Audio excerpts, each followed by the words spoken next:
بسم الله والحمد لله والصلاة والسلام على رسول الله وعلى آله وصحبه ومن والاه وأما بعد. Donc on est dans la partie 36 dans la lecture des fatwas de Cheikh Al-Fawzan, Al-Ijabat Al-Muhimma Fil Mashakil Al-Mulimma. Donc on va lire quelques fatwas, juste quelques-unes pour avoir quelques clarifications au sujet des différents groupes et organisations. Les jama'at contemporaines, les groupes contemporains. السؤال إضافة لحالة التردي التي تعيشها الأمة الإسلامية من حالة اضطراب فكري خصوصا فيما يتعلق بالدين، فقد كثرت الجماعات والفرق الإسلامية التي تدعي أن نهجها هو المنهج الإسلامي الصحيح الواجب الاتباع، حتى أصبح المسلم في حيرة من أمره أيها يتبع وأيها على الحق.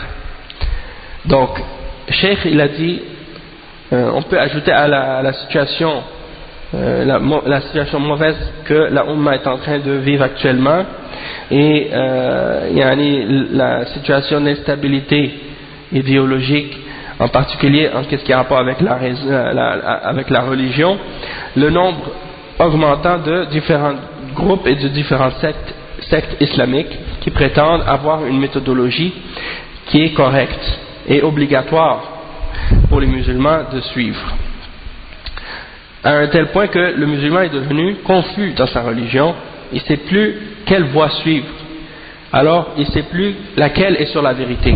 Donc qu'est-ce qu'il doit faire?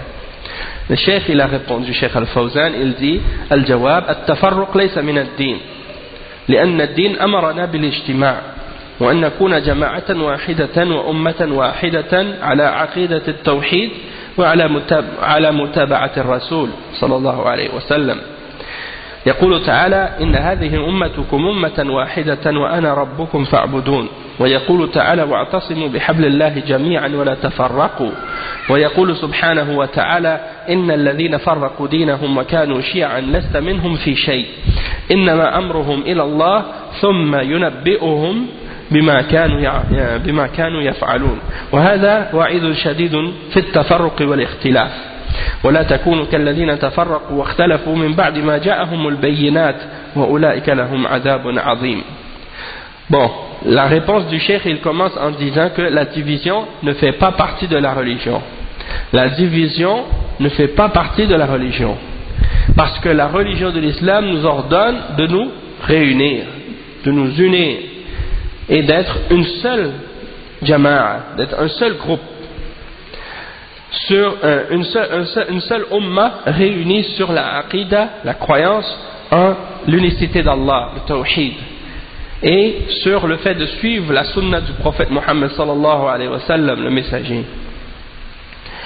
Allah subhanahu wa ta'ala il dit à ce sujet-là dans le verset 92 dans Surat Al-Anbiya, et cette ummah, votre ummah, elle est une ummah unique et je suis votre Seigneur, alors adorez-moi. Donc cette ummah c'est une seule ummah, il n'est pas permis pour les musulmans de la diviser. Ensuite il mentionne le verset 103 dans Surat Al-Imran. Dans ce verset Allah subhanahu wa ta'ala il dit et cramponnez-vous tous au câble d'Allah et ne vous divisez pas. Donc ça c'est l'ordre de rester unis et de se cramponner tous ensemble sur le câble d'Allah, c'est-à-dire sur le Coran et sur la Sunna, sur la vérité.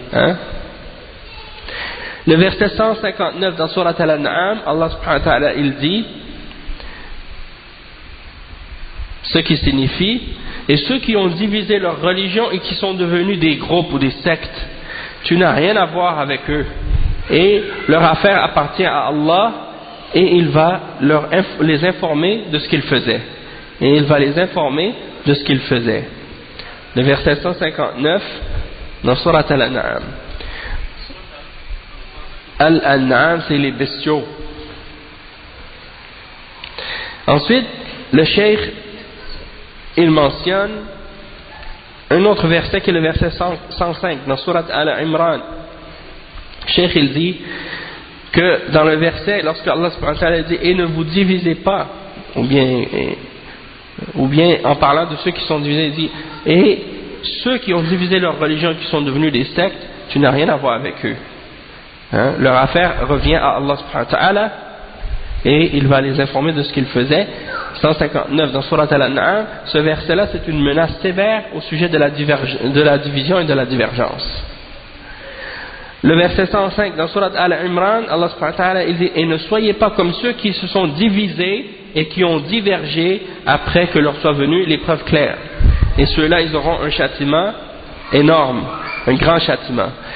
Ça c'est des versets clairs qui parlent de la division dans il y en a qui interdit la division entre les musulmans et qui prouvent que dans l'islam la division est interdite.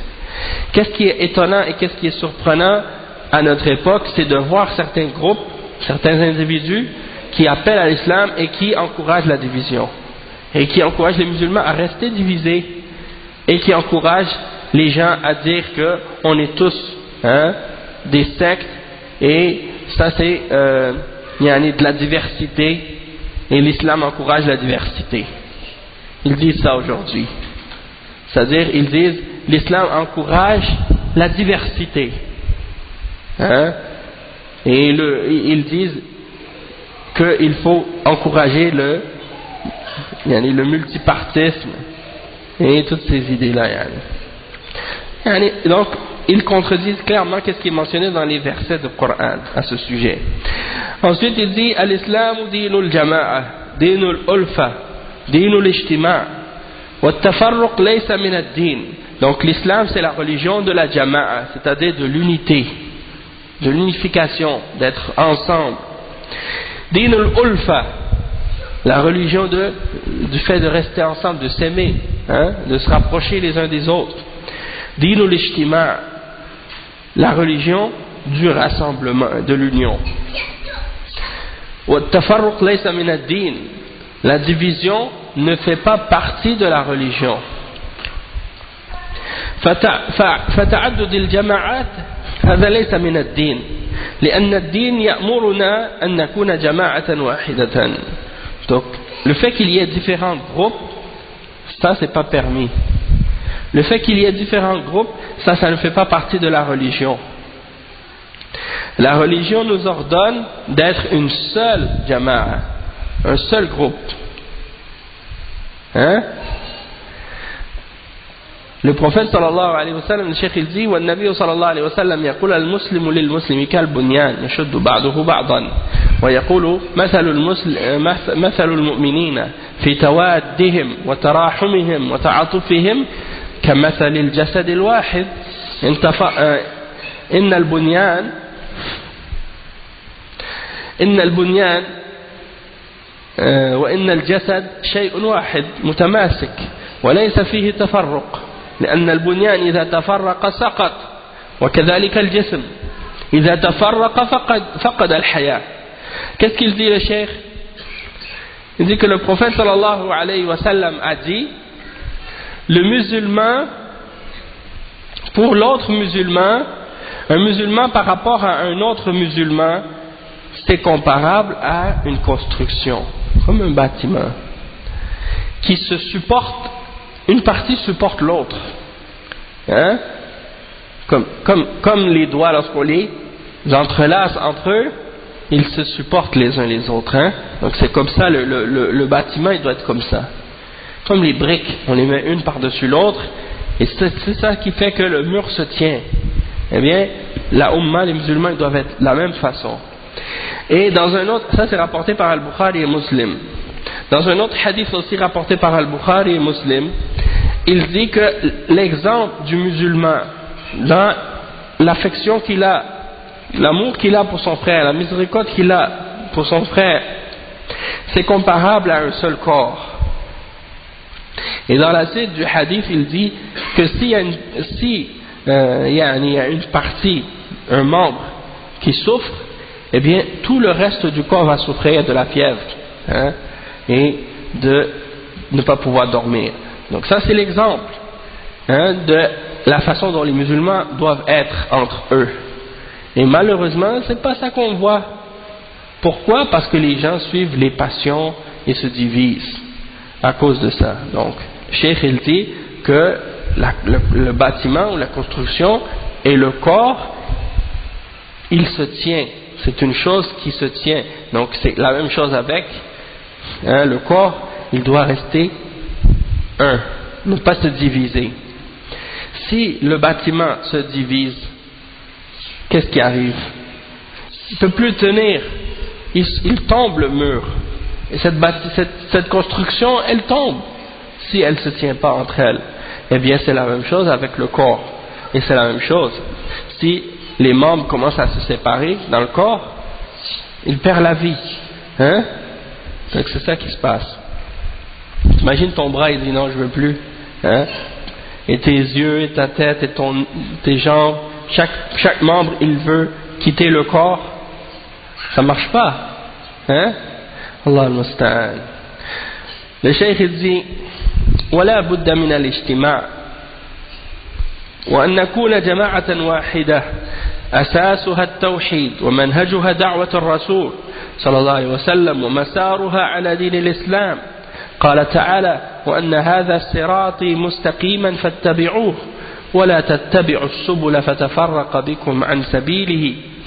فهذه الجماعات وهذا التفرق الحاصل على الساحة اليوم لا يقره دين الإسلام، بل ينهى عنه أشد النهي ويأمر بالاجتماع على عقيدة التوحيد وعلى منهج الإسلام جماعة واحدة وأمة واحدة كما أمرنا الله سبحانه وتعالى بذلك. Donc le cheikh il dit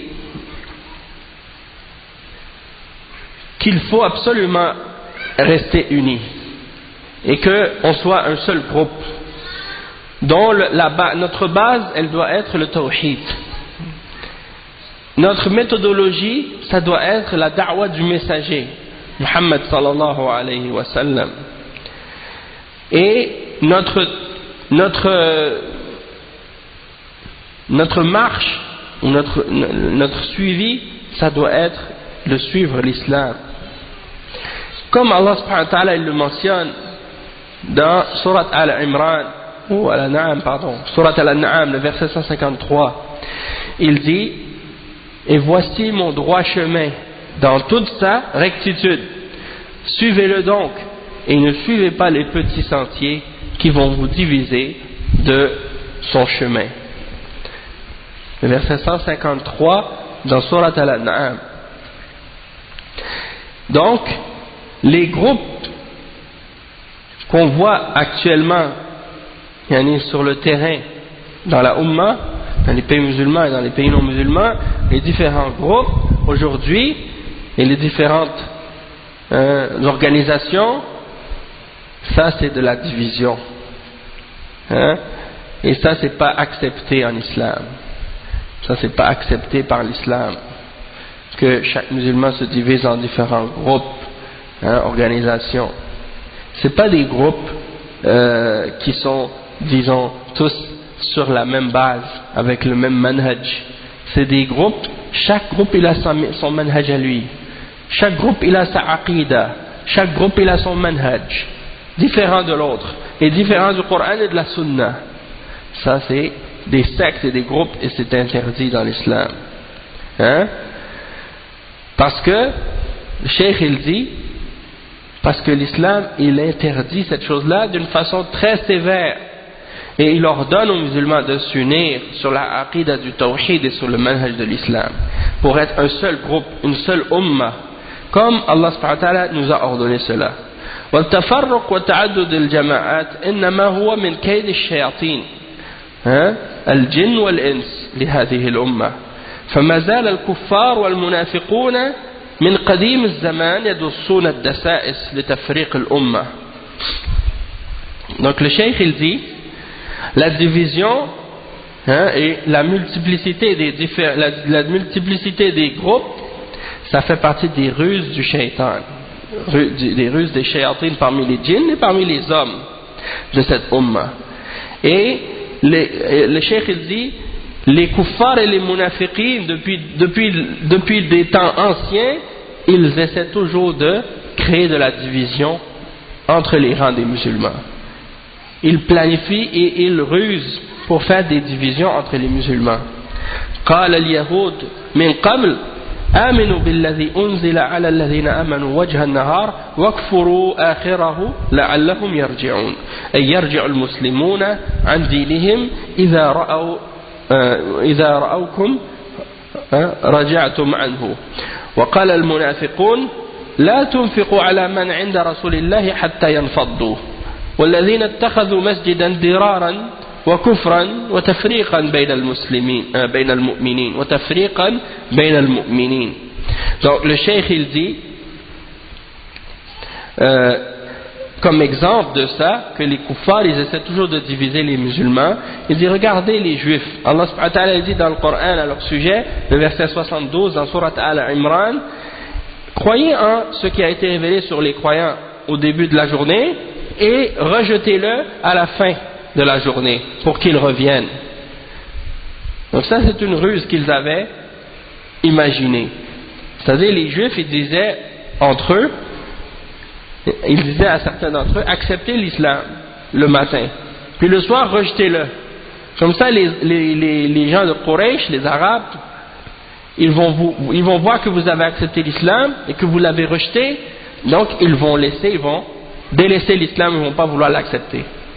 Parce que ils vont se dire quoi les Arabes, ils vont se dire eux c'est des gens du livre, ils ont connu la Torah, ils ont connu les prophètes, ils ont accepté l'islam au début puis ils l'ont rejeté, c'est la preuve que c'est pas vrai, hein?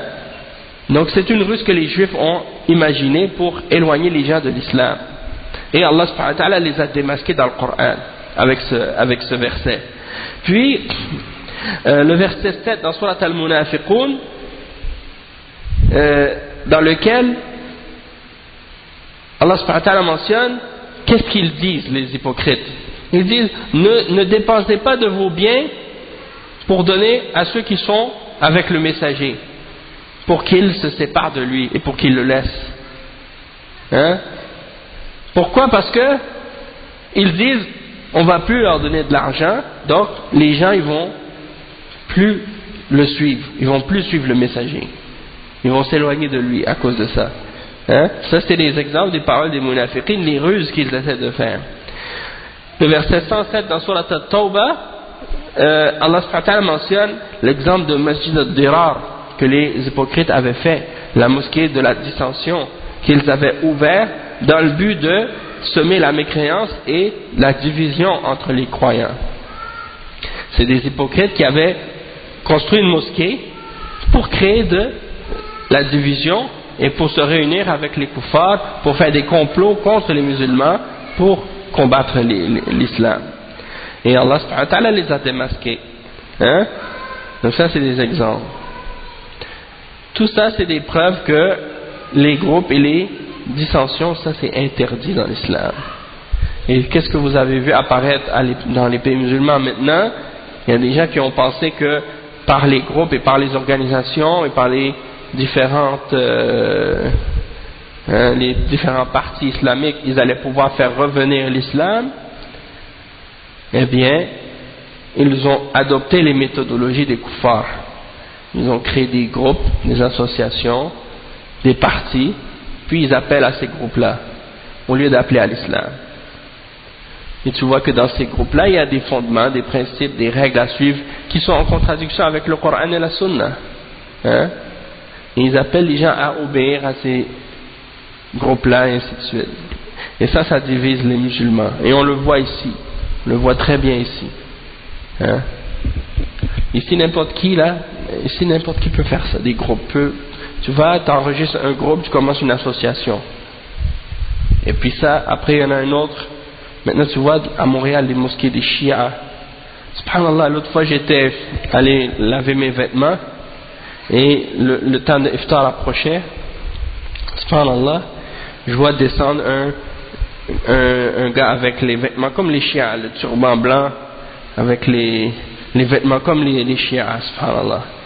Il descend et des gens sont venus le chercher, il rentre dans la voiture, il s'en va. J'ai dit subhanallah, dans ce pays c'est comme ça. Il laisse la liberté à tout le monde. Que tu sois sur la vérité ou sur le mensonge, c'est pas grave.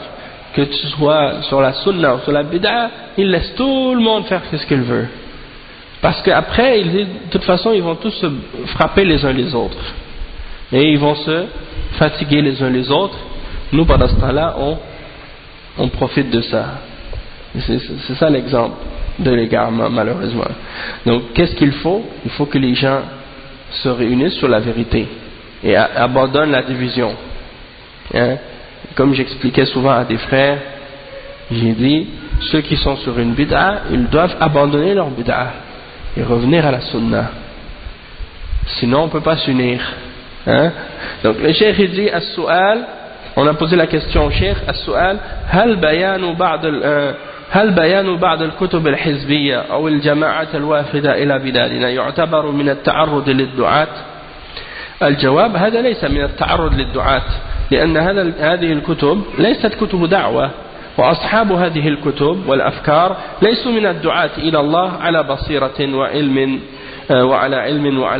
وعلى حق، فنحن نبين أخطاء هذه الكتب أو هؤلاء الدعاة، وليس من باب التجريح للأشخاص لذاتهم، وإنما من باب النصيحة للأمة أن تتسرب إليها أفكار مشبوهة، ثم تكون الفتنة وتتفرق الكلمة وتتشتت الجماعة، وليس غرضنا الأشخاص، غرضنا الأفكار الموجودة بالكتب التي وفدت إلينا باسم الدعوة. Donc le cheikh, on lui a posé la question qu'il y a certains livres de Hizbiyya et il y a certains groupes qui viennent de l'extérieur, qui viennent dans notre pays.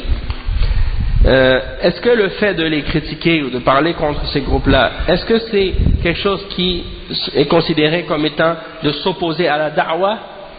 Parce que des fois il y a des gens qui amènent ça, cette shubha. Ils vont dire, lui il critique ce groupe, ça veut dire qu'il s'oppose à la da'wah, il s'oppose à l'islam, il s'oppose à la da'wah de l'islam. Non, hein, le cheikh il répond, il dit ça ne fait pas partie du fait de s'opposer à la da'wah. Pourquoi? Parce que si on critique ces livres ou ces groupes ou ces personnes, le cheikh il dit ça, si on critique par exemple ces livres-là ne sont pas des livres de da'wah, et les gens qui ont écrit ces livres-là, ce ne sont pas des gens qui font de la da'wah et qui invitent à Allah avec connaissance ou avec science et avec vérité. Donc nous on explique les erreurs qu'il y a dans ces livres et les erreurs qu'il y a chez ces individus-là qui invitent à ces choses-là. Et ce n'est pas dans le but de les attaquer eux-mêmes personnellement, mais c'est uniquement dans le but de donner le bon conseil à la Ummah, pour éviter que ces idéologies et ces idées-là, qui sont des idées douteuses, se propagent, puis que par la suite, il y a de la fitna et de la division, et que le groupe se divise et se sépare. Donc nous, notre intérêt, notre but, ce n'est pas les individus eux-mêmes. Notre but, c'est ces idées-là qui sont présentes dans ces livres, qui nous sont envoyés et propagés au nom de la da'wah. Hein? Donc ça c'est des exemples de la part du cheikh qui nous explique qu'il n'y a rien de mal dans le fait de critiquer certains livres ou certains groupes ou certains individus et de mettre en garde contre eux lorsque c'est pour prévenir la Ummah et les mettre en garde contre des égarements. Maintenant, on va lire la fatwa de Cheikh Salih al-Sheikh qu'on avait commencé à lire hier dans la note de bas de page, mais qu'on n'avait pas pu terminer. On va lire cette fatwa ensemble. Inch'Allah, c'est la dernière fatwa du Cheikh Salih al-Sheikh au sujet des Ikhwan. Donc, Cheikh Salih al-Sheikh, qui est le ministre des Affaires religieuses, en Arabie Saoudite, حفظه الله، il dit: أما جماعة الإخوان المسلمين فإن من أبرز مظاهر الدعوة عندهم التكتم والخفا والتلون والتقرب إلى من يظنون أنه سينفعهم، وعدم إظهار حقيقة أمرهم، يعني أنهم باطنية بنوع من أنواعها. Donc il commence en disant que le groupe des frères musulmans, al-Ikhwan al-Muslimun, une de leurs caractéristiques les plus apparentes, c'est que dans leur da'wah, ils ont un côté secret, ils se cachent, hein, et ils essaient de se rapprocher des personnes qui pensent, que eux considèrent que ces personnes-là pourront leur profiter ou être bénéfiques pour eux.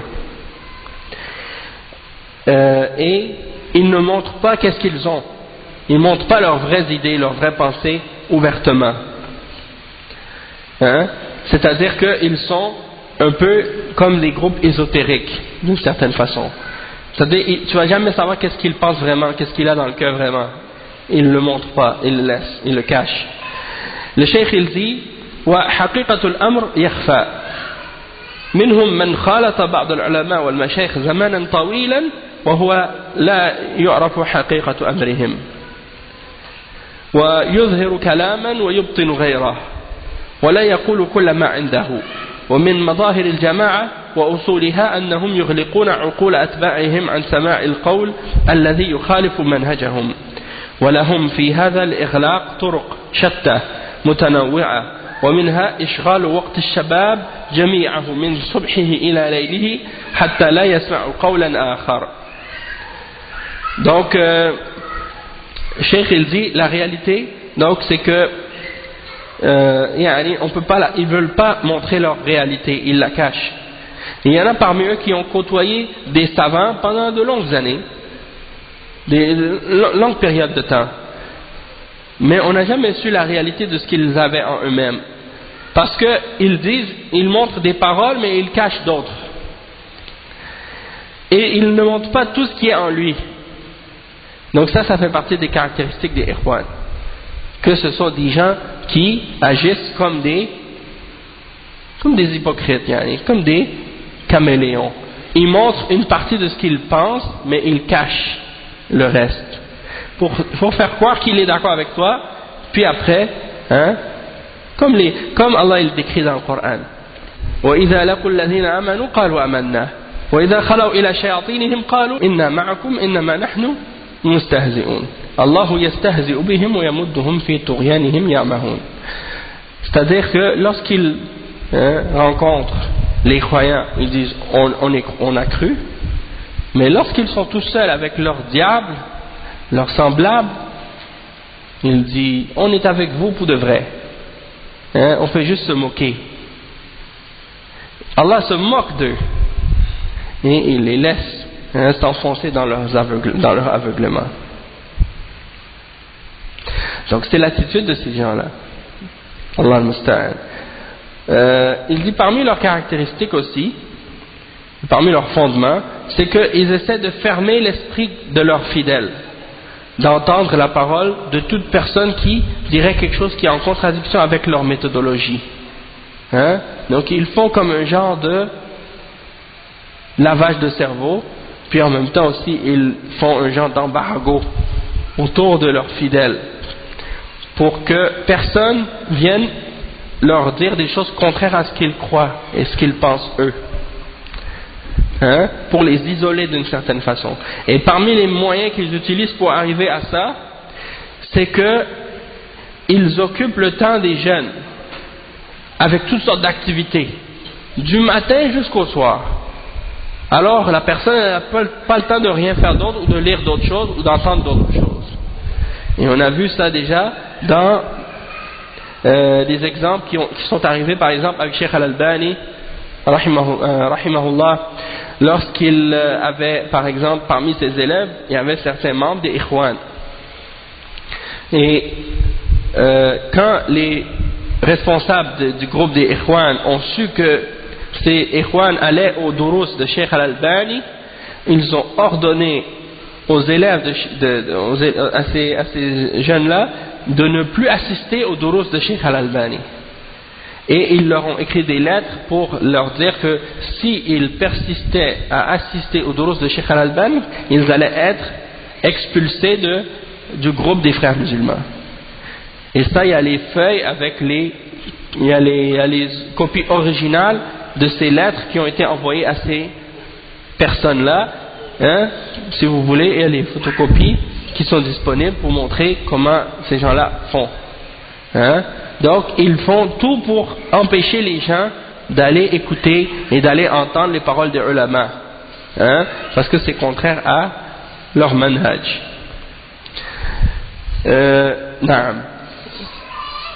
ومنها أنهم يحذرون ممن ينقدهم فإذا رأوا واحدا من الناس يعرف منهجهم وطريقتهم وبدأ في نقدهم وفي تحذير الشباب من الانخراط في الحزبية البغيضة أخذوا يحذرون منه بطرق شتى تارة باتهامه وتارة بالكذب عليه وتارة يقذفه في أمور هو منها براء ويعلمون أن ذلك كذب. Donc ça c'est un autre exemple, c'est que ils mettent en garde une autre méthode par laquelle ils empêchent les gens d'entendre la parole, c'est parce qu'ils mettent en garde contre toute personne qui les critique. Hein? Ils mettent en garde contre toute personne qui les critique. Et c'est pour cette raison-là, vous allez voir qu'ils mettent en garde contre tous les ulama salafiyin et contre les gens qui font la da'wa au Coran et à la Sunna et à la compréhension des salaf as-salih. Donc le cheikh il dit, du moment qu'il voit quelqu'un qui les critique, qui critique leur méthodologie et leur voie, il commence à mettre en garde les jeunes contre lui. Donc s'il voit que quelqu'un met en garde contre la hizbiyya, il met les jeunes en garde contre les groupes et contre les tendances de ces gens-là, ils vont commencer à mettre en garde contre lui par différentes méthodes, soit en l'accusant de choses, en disant des mensonges sur lui, en essayant de lancer contre lui des accusations, des choses dont il est innocent. Et ils savent que c'est un mensonge, mais ils le disent quand même parce qu'ils veulent salir sa réputation pour éloigner les jeunes de lui, pour pas que les gens entendent la vérité à leur sujet. Ça c'est une autre de leurs méthodes. وتارة يقفون منه على غلط فيشنعون به عليه ويدخمون ذلك حتى يصد الناس عن اتباع الحق والهدى وهم في ذلك شبيهين بالمشركين يعني في خصلة من خصالهم حيث كانوا ينادون على رسول الله صلى الله عليه وسلم في المجامع بأن هذا صابئ وأن هذا فيه كذا وفيه كذا حتى يصد الناس عن اتباعه. Qu'est-ce qu'il dit Cheikh Saleh al-Cheikh ensuite? Il dit parfois aussi une autre méthode qu'ils utilisent, c'est en essayant aussi de prendre une erreur que cette personne-là a faite. C'est-à-dire la personne qui appelle au Coran et à la Sunna et qui critique et qui met en garde contre eux, ils vont essayer de prendre une erreur qu'il a faite, quelque chose qu'il a fait qui était incorrect. Puis ils vont essayer de lui donner une mauvaise réputation et de parler contre lui avec cette erreur-là, en mentionnant cette erreur-là. Puis ils vont grossir cette erreur à un tel point que les gens ne vont plus vouloir aller écouter cette personne. Et ils font ça dans le but de stopper les gens d'aller écouter cette personne pour qu'ils ne suivent pas la vérité et la guidance. Et quand ils agissent de cette manière, le cheikh il dit ils ressemblent aux mushrikin dans une de leurs caractéristiques. C'est-à-dire que lorsque le prophète Mohammed sallallahu alayhi wa sallam appelait les gens à l'islam dans les assemblées, et bien certains d'entre les mushrikin ils venaient et disaient ne l'écoutez pas, lui il a abandonné la religion de ses parents, la religion de ses ancêtres, ne l'écoutez pas, il a dit ça, il a dit ça, il a fait ça, il a fait ça, pour empêcher les gens de le suivre.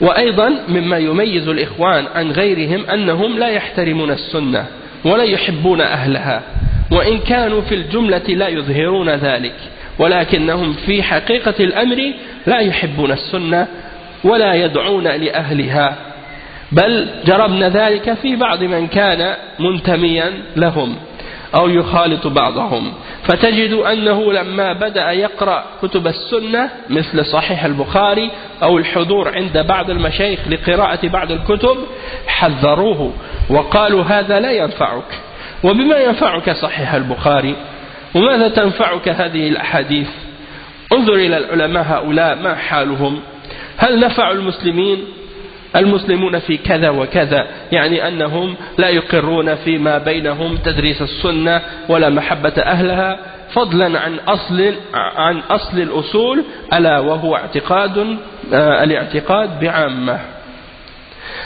Ça c'est un point aussi qui est grave, c'est que parmi les caractéristiques du groupe des frères musulmans, des Ikhwan, c'est que une des caractéristiques qui les distingue parmi les autres groupes, c'est qu'ils ne respectent pas la sunna, ils n'aiment pas les gens de la sunna. Même si en général ils ne vont pas montrer ça de façon apparente. Mais dans la réalité, ils n'aiment pas la sunna et ils n'invitent pas les gens à suivre les gens de la sunna. Et on a eu l'expérience de ça avec certains d'entre ceux qui suivent les Ikhwan ou bien qui se mélangent avec eux. Tu vois par exemple, lorsque tu commences à lire certains livres de la sunna, comme Sahih al-Bukhari, ou bien d'assister au durus de certains shuyukh dans la lecture de certains livres, ils mettent en garde, ils avertissent contre ça. Et ils disent, à quoi ça va te servir? À quoi ça va te servir Sahih al-Bukhari? À quoi ça va te servir ces hadiths? Regarde ces ulama-là, regarde leur état, en voulant les dénigrer. Est-ce qu'ils ont fait du bien aux musulmans? Regarde l'état des musulmans, les musulmans ont tel problème. Donc ils dénigrent les ulama de la sunna. Eux, qu'est-ce qu'ils aiment? Les idéologues, les politiciens, les gens qui parlent de politique tout le temps, qui parlent que de ça. C'est ça qu'ils aiment. Ensuite, il dit, donc ils n'acceptent pas qu'on accepte parmi eux les livres de la sunna. Et ils n'aiment pas les gens de la sunna. Et sans mentionner le fondement des fondements, c'est-à-dire la aqidah, de façon générale. Ils n'aiment pas qu'on parle de aqidah. Non, ça c'est des musulmans. On les classe pas dans les catégories que tu as dit. Peut-être que parmi eux il y en a qui sont dans ces catégories-là, mais c'est pas nécessairement le cas. Ouais, barakallahu fik. Le fait que quelqu'un agisse, quand on dit par exemple quelqu'un il agit comme les mushrikines, ou bien il a une caractéristique des munafiqines, ça ne veut pas dire qu'il est munafiq, et ça ne veut pas dire qu'il est mushrik, parce que une caractéristique, c'est pas ça qui va faire de toi un kafir. Le prophète sallallahu alayhi wa sallam, il a dit, quelqu'un peut avoir une caractéristique de munafiq. Il a dit, par exemple, à propos du munafiq, أربعة من كن فيه كان منافقا أو كان عنده خصلة من خصال النفاق حتى يدعها. إذا حدث كذب، وإذا وعد أخلف، وإذا اؤتمن خان، وإذا عاهد غدر، وإذا خاصم فجر. Ces différentes caractéristiques sont mentionnées dans les hadiths au sujet des caractéristiques des hypocrites. Si quelqu'un a une de ces caractéristiques-là, quand il parle, il ment. Quand il donne un engagement, il ne respecte pas. Quand on lui donne un dépôt, il ne le garde pas. Et il trahit son dépôt. Et quand il promet, il manque à sa promesse. Et quand il dispute avec quelqu'un, il est pervers. Il ment. Donc ça c'est des caractéristiques du nifaq. Ça ne veut pas dire que quelqu'un est un munafiq en dehors de l'islam s'il a ces caractéristiques-là. C'est un nifaq amali, nifaq asghar, un petit nifaq, c'est pas un nifaq akbar. Donc c'est la même chose pour le kufr. Quelqu'un peut avoir des caractéristiques des kuffars, ça ne veut pas dire qu'il est kafir. Quelqu'un peut avoir des caractéristiques des mushrikines, il n'est pas mushrik. Donc ça c'est des exemples. D'accord?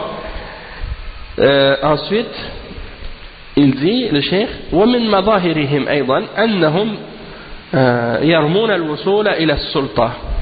يرمون يرومون الوصول إلى السلطة وذلك بأنهم يتخذون من رؤوسهم أدوات يجعلونها تصل وتارة تكون تلك الرؤوس ثقافية وتارة تكون تلك الرؤوس تنظيمية يعني أنهم يبذلون أنفسهم ويعينون بعضهم حتى يصل بطريقة أو بأخرى إلى السلطة وقد يكون مغفولا عن ذلك يعني إلى سلطة جزئية وحتى ينفذون من خلالها إلى التأثير وهذا يتبع أن يكون هناك تحزب يعني يقربون منهم من في الجماعة ويبعدون من لم يكن في الجماعة فيقال فلان ينبغي إبعاده ولا يمكن من هذا لا يمكن من التدريس لا يمكن من أن يكون في هذا لماذا؟ والله هذا عليه ملاحظات وما هي هذه الملاحظات؟ قال ليس من الشباب ليس من الإخوان ونحو ذلك يعني صار عندهم حب وبغض في الحزب أو في الجماعة Donc le cheikh il explique, il dit parmi les caractéristiques et les choses qu'on voit qui sont apparentes chez eux aussi, c'est qu'ils essaient d'arriver au pouvoir. C'est ça leurs objectifs.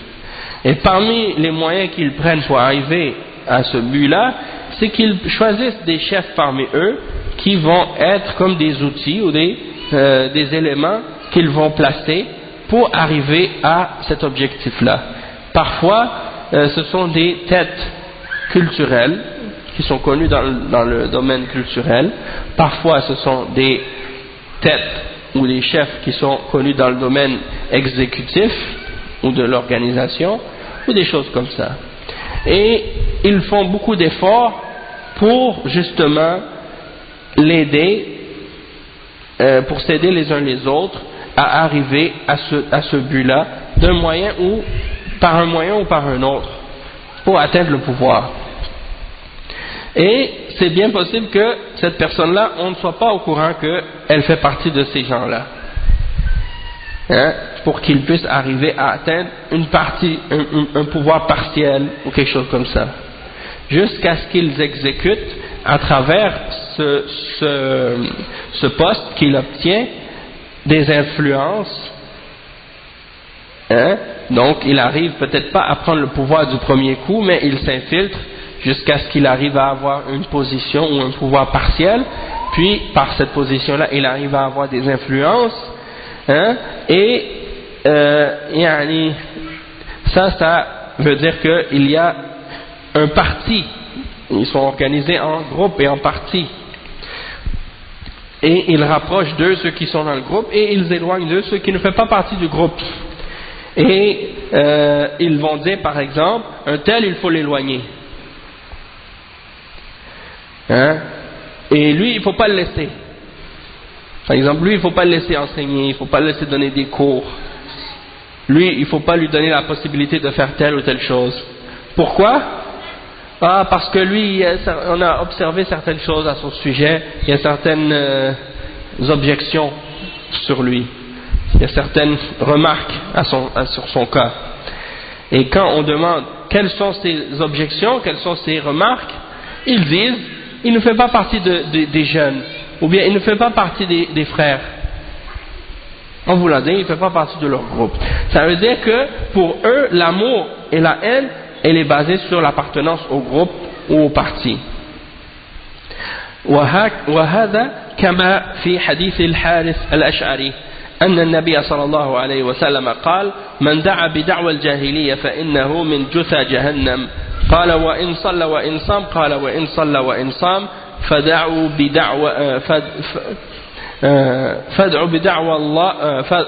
بدعوة الله التي سماكم بها ربكم التي سماكم بها ربكم المسلمين والمؤمنين عباد الله وهو حديث صحيح. il dit, ça c'est comme mentionné dans le hadith d'Al-Harith al-Ash'ari que le prophète sallallahu alayhi wa sallam a dit, celui qui appelle à l'invitation de la jahiliya, alors il fait partie des combustibles de l'enfer. Alors les gens ont dit, même s'il prie, même s'il jeûne, il a dit, même s'il prie, même s'il jeûne, alors invité par l'appel d'Allah, par lesquels Allah, votre Seigneur, vous a appelé, c'est-à-dire, il vous a appelé musulmans, croyants et serviteurs d'Allah. Et ça c'est un hadith sahih. Et il a dit également, le cheikh après, وكذلك ما جاء في الحديث المعروف أنه عليه الصلاة والسلام قال لمن انتخى بالمهاجرين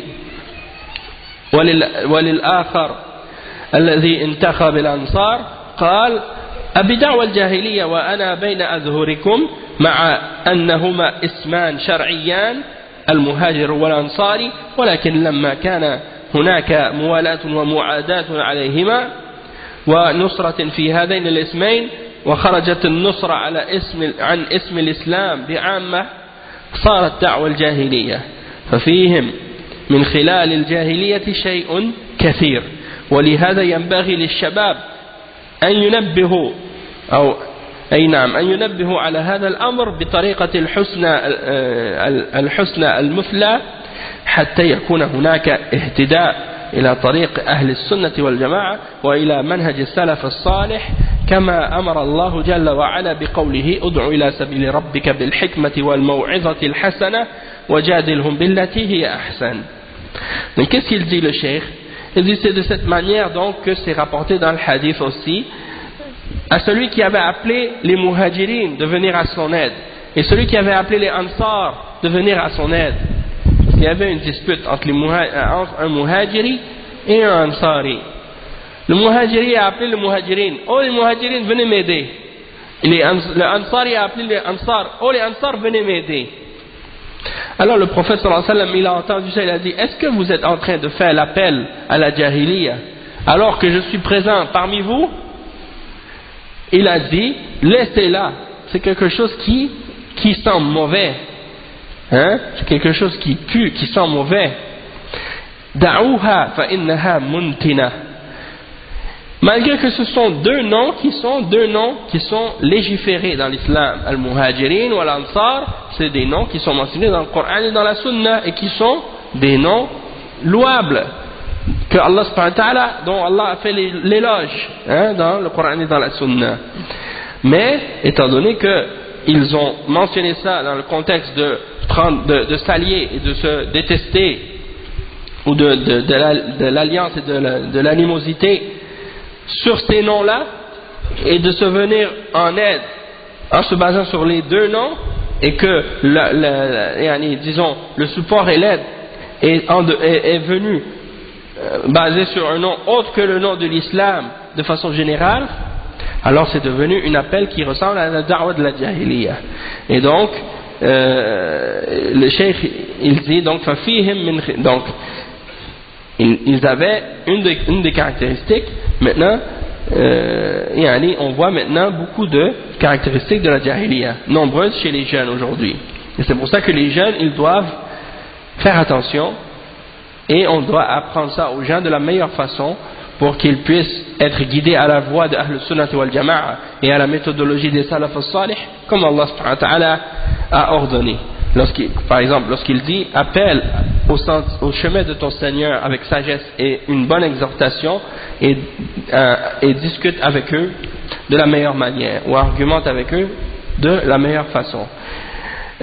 وأيضا من مظاهرهم بل مما يميزهم عن غيرهم أن الغاية عندهم من الدعوة هو الوصول إلى الدولة، وهذا أمر ظاهر بين في منهج الإخوان بل في دعوتهم. الغاية من دعوتهم هو الوصول إلى الدولة، أما أن ينجي الناس من عذاب الله جل وعلا وأن تبعث لهم الرحمة بهدايتهم إلى ما ينجيهم من عذاب القبر وعذاب النار ويدخلهم الجنة، فليس ذلك عندهم كثير أمر كثير أمر ولا كبير شأن ولا يهتمون بذلك لأن الغاية عندهم هي إقامة الدولة ولهذا يقولون الكلام في الحكام يجمع الناس والكلام في أخطاء الناس ومعاصيهم يفرق الناس فابذلوا ما به تجتمع عليكم القلوب وهذا لا شك أنه خطأ تأصيلي ونية فاسدة. Donc le cheikh il explique ensuite une autre caractéristique des ikhwan qui les distingue, c'est qu'ils veulent arriver à établir un état, et ça c'est clair dans le manhaj des ikhwan et dans leur da'wah, qu'ils veulent arriver à établir un état. Mais en ce qui concerne le fait de vouloir sauver les gens du châtiment d'Allah et de leur ramener la miséricorde en les guidant vers ce qui va les sauver du châtiment de la tombe ou du châtiment du feu et qui va les faire rentrer au paradis, ça c'est pas très important pour eux. Et ils ne donnent aucune importance donc à ça, parce que le but pour eux c'est d'établir un état. Et c'est pour ça qu'ils disent de parler contre les dirigeants, ça réunit les gens. Mais de parler contre les erreurs et de critiquer les erreurs de certaines personnes, ça divise.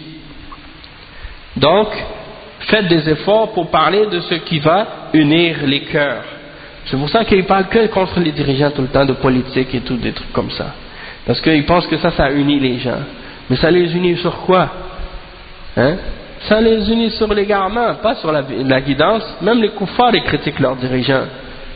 Est-ce que ça veut dire que ça va être, qu'ils vont être unis? Et même ils se divisent sur la critique des dirigeants maintenant. Il y en a qui le critiquent et les autres ils le défendent. Et ils se divisent là-dessus. C'est de l'égarement ça. Donc, le cheikh il dit, ça prouve que ces gens-là, ils ont des erreurs dans leur fondement et qu'ils ont des intentions corrompues. Parce que le prophète sallallahu alayhi wa sallam, il a dit, فإن النبي صلى الله عليه وسلم بين أن مسائل القبر ثلاث يسأل العبد عن ربه عن دينه وعن نبيه فمن صحب أولئك زمانا طويلا هو لم يعلم ما ينجيه إذا أدخل في القبر فهل نصح له وهل حب له الخير فإن جعل أولئك ليستفاد منهم للغاية ولو أحب المسلمين حق المحبة لبذلوا النصيحة فيما ينجيهم من عذاب الله وعلموهم التوحيد وهو أول مسؤول عنه. Donc ça c'est la fin de la réponse. Le cheikh il dit, le prophète sallallahu alayhi wa sallam, il nous a expliqué trois choses qui vont nous être questionnées dans la tombe, qui vont nous être posées, trois questions qui vont nous être posées dans la tombe. On va être questionné sur, le serviteur va être questionné sur qui est son Seigneur, quelle est sa religion et qui est son prophète. Mais celui qui a fréquenté les ikhwan pendant un long moment, il ne connaît rien de ça. Il ne va pas savoir comment répondre correctement dans la tombe. Alors, est-ce que la personne qui n'a pas enseigné ça à quelqu'un, il a été sincère envers lui? Il l'a laissé dans l'ignorance par rapport aux trois choses qui vont être posées dans la tombe. Est-ce que la personne qui a laissé l'autre dans l'ignorance à ce sujet-là a aimé le bien pour lui ou pour elle? Non. Donc, ils font que profiter des gens. C'est ça qu'ils font les ikhwan. Les ikhwan, ils essaient d'utiliser les gens et de profiter d'eux pour arriver à leurs objectifs. Une fois qu'ils ont atteint leurs objectifs, ils n'ont plus besoin de toi. Ils te jettent. C'est comme ça. Allah musta'an. Mais s'ils aimaient vraiment les musulmans d'un amour véridique, ils auraient donné le bon conseil, ils auraient été sincères envers les musulmans et leur auraient appris ce qui peut les sauver du châtiment d'Allah, et ils leur auraient appris le tawhid, parce que c'est la première chose au sujet de laquelle on sera questionné. Et ça c'est la fin de la réponse du cheikh à ce sujet. Et si vous voulez avoir les détails là-dessus, retourner au livre ou à la cassette Fatawa al-ulama fil jama'at wa athariha ala bilad al-haramain. Et il y a aussi des paroles sur les ikhwan qui va être sur les ikhwan et sur les tabligh qui vont être mentionnées plus tard. Donc ça c'est les fatwas qu'on voulait lire au sujet des ikhwan, des paroles des ulama sur ces questions-là. Et au prochain cours, donc on continuera à lire. Là vous voyez que les fatwas des ulama sont clairs au sujet des ikhwan. Et il y a des fatwas spécifiques et des fatwas générales. Fatwas spécifiques qui mentionnent le nom de certains groupes et des fatwas générales qui mentionnent les groupes de façon générale pour mentionner que c'est quelque chose qui est mauvais. Donc, dans les deux cas, c'est quelque chose qui est clair. On s'arrête ici, Inch'Allah, pour aujourd'hui. Subhanakallahumma wa bihamdik. Ashhadu an la ilaha illa ant. Astaghfiruka wa atubu ilayk. Barakallahu fikum wa jazakum Allahu khayran. Wassalamu alaykum wa rahmatullahi wa barakatuh.